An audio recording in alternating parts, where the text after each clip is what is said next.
with Amy Wagner, who is an award-winning Homerama and Bellarmine Showcase designer. Thanks for joining us, Amy. Thank you. Thank you for having me.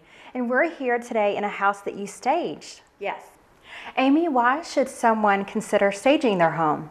Well, you really want the buyer to be able to see how the furniture will fit in particular rooms. If the house is vacant, they can see the architectural features, but they may not really understand how their furniture is going to fit in a space.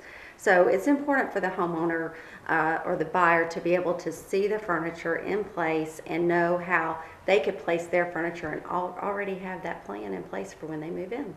And so how do you know specifically what's going to turn someone off and what will not?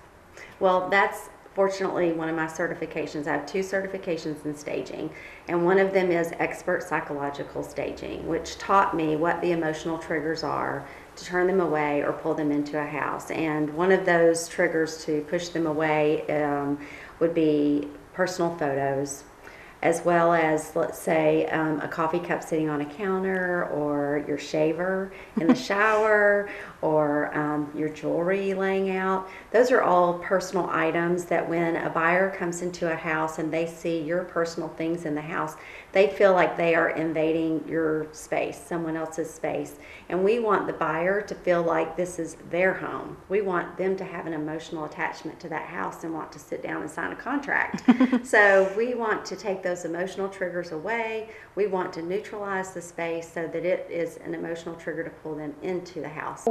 What are some of the things that people need to know at home? If they have the house for sale and they want to try to do it on their own before hiring you, what are the things that they should consider? Yes, they could at least go ahead and put away all their personal photos. That's an easy thing. Go ahead and buy containers and bins to have ready to, let's say when they're going to show the house, pull all of their personal things out of their showers and bathtubs and have an empty spot underneath their bath counters to tuck those things away when it's time to show a house, or take their photos for their online listings. The other thing that I always like to recommend is their personal papers and medications and that kind of thing, to have a duffel bag or a cooler or something in a closet that is empty and available to pull all of their papers and bills and that kind of thing off of a desk or workspace, and just be able to tuck that away in a closet so that it's safe and secure, and then when they come back home they can live again. When you're listing a house, you still have to be able to live. Yes.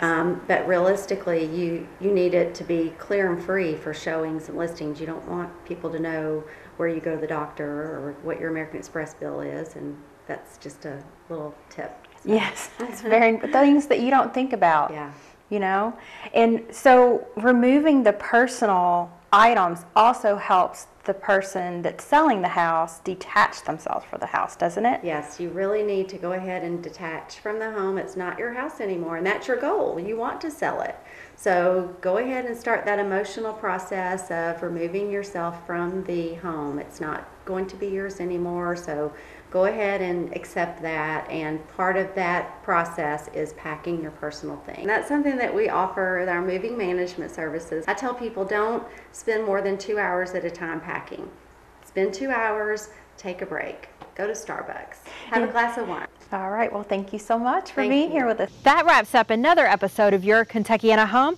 Be sure to tune in next week for more.